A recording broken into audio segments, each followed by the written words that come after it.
Are you lying to your therapist?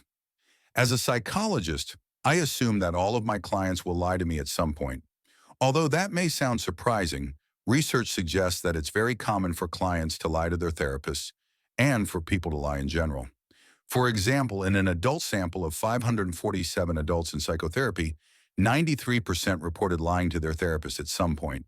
The truth is that being honest, first with yourself and then with someone else, is hard.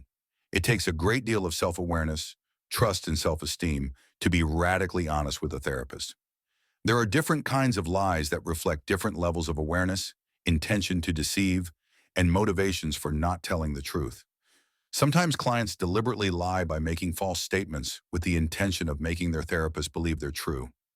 These lies are efforts to convince the therapist of something that is false, and the client knows at other times. Clients self-deceptively lie, meaning they're unable to admit the truth to themselves, so they end up inadvertently lying to their therapist. As humans, we often lie to ourselves by believing something false or refusing to believe something true. When we do, we'll pass lies onto other people without any intention of misleading them because we actually believe the lies we're spreading.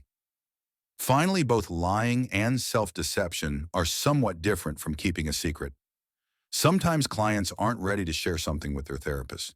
They deliberately withhold information, but they're not necessarily trying to make the therapist believe something they know is false.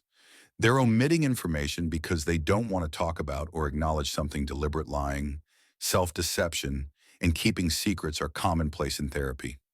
How a therapist handles these issues really depends on what they believe is in the best interest of the client at that moment in time. We all have stages of growth as humans, and there are times when we know something is true but aren't ready to admit it to another person yet. That said, I would encourage anyone in therapy to be as honest and open with their therapist as possible.